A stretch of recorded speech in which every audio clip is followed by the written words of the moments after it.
Okay, so we once again have reached a new level, ladies and gentlemen, and all of those that are without either label. This article right here, now, I don't have much faith in AP, whatever, but like, this article, anyone, we're at a moment here where we're being extremely tested as a society. Anybody who even for a single solitary second that pretends like this election today was legitimate should be thrown into prison. And maybe I'm going full Stalinist here. I don't know.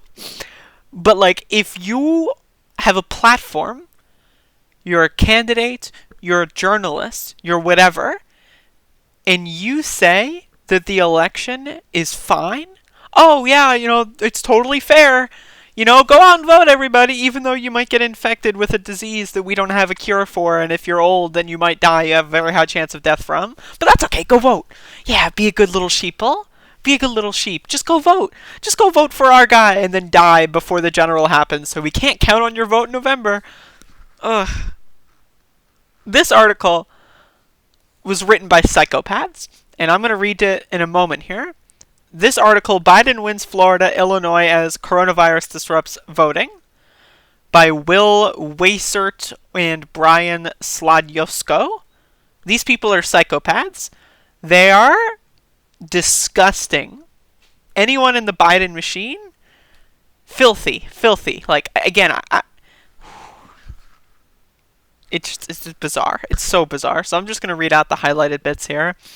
But Tuesday's primaries demonstrated the tremendous uncertainty confronting the Democratic contest as it collides with efforts to slow the spread of the virus that has shut down large swaths of American life.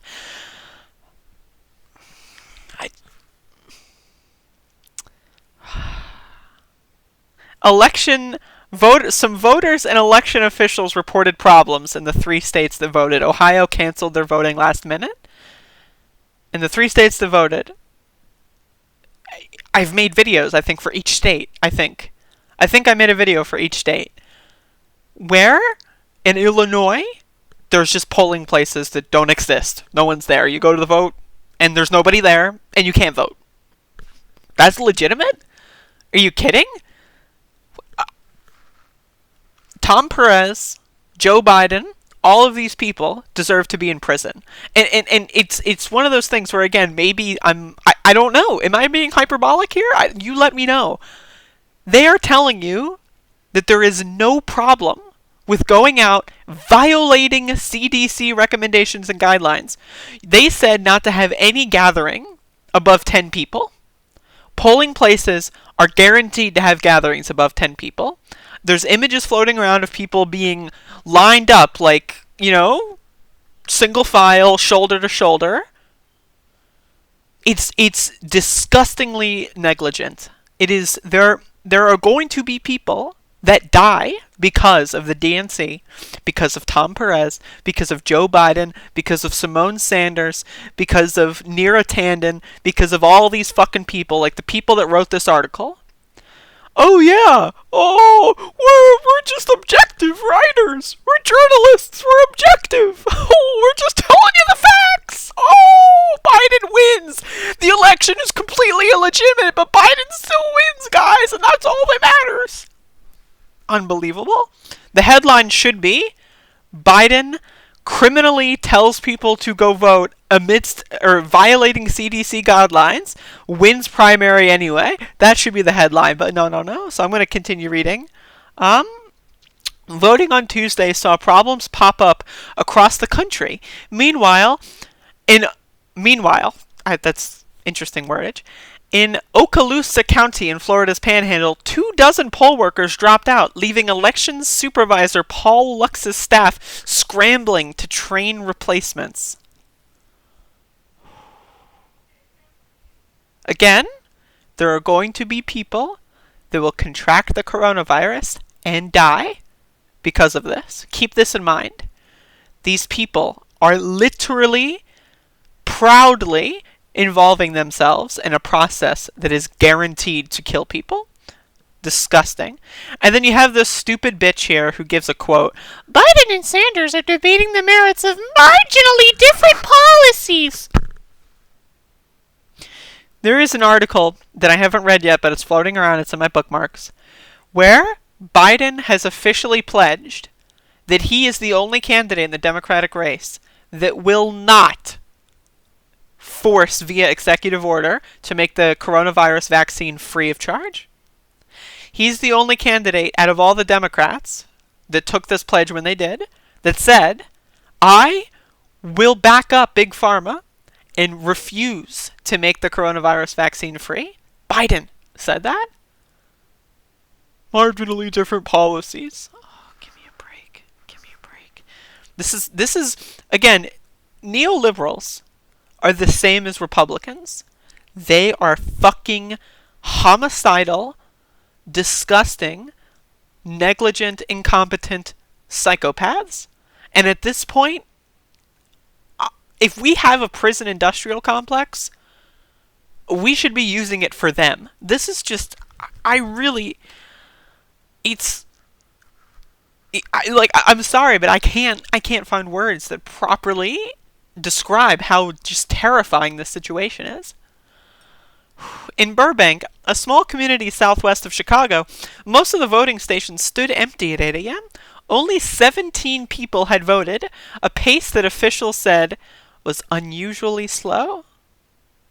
You're making people decide whether to have their constitutionally held right to vote, and risk their lives, mind you, or stay safe and self-quarantine, as the CDC says. So the government is telling them, go vote, everything's fine. And the government's also telling them, stay inside, you don't need to leave the house.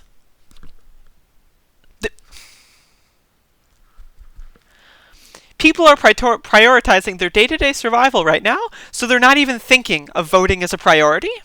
In Florida, Palm Beach County Election Supervisor Wendy Satori-Link said 3 polling sites had to be moved and 4 opened significantly late because workers did not show up and hadn't given notice. This is democracy, everybody. If this were to happen in any Latin American country, we would have boots on the ground by the end of the day. Like, in Illinois, there was a push to relocate about 50 Chicago area polling places after locations canceled at the last minute. Jim Allen, a spokesman for the Chicago Board of Election Commissioners, said Tuesday that the board asked Governor J.B. Pritzker last week to cancel in-person voting, but the governor refused. Let me tell you this. It's exactly in times like these when the constitutional boundaries of our democracy should be respected above all else. And if people want to criticize me for that, well, go ahead, the governor said. A psychopath who wants to kill people?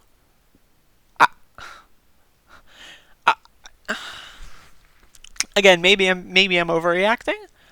A county that borders my county shut down their borders. No one can go in or out.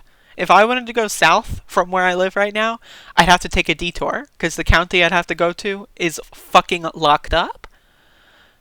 The fact that these elections are taking place, and the fact that media is trying to tell you they're legitimate, even while reporting this stuff, telling you it's illegitimate, but pretending that Biden wins. He's cementing his insurmountable lead even though nobody can vote.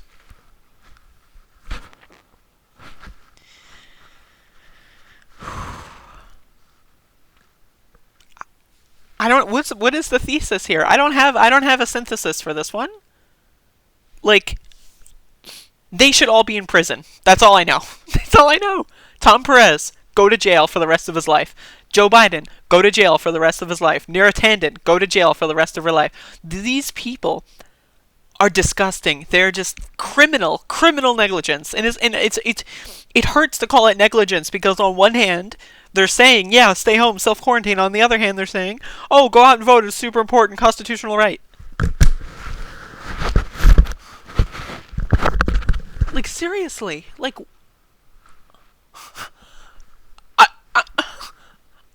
You should be calling your government. If you live in any of these three states, call your government, demand a redo, demand a redo in June, like other states are doing.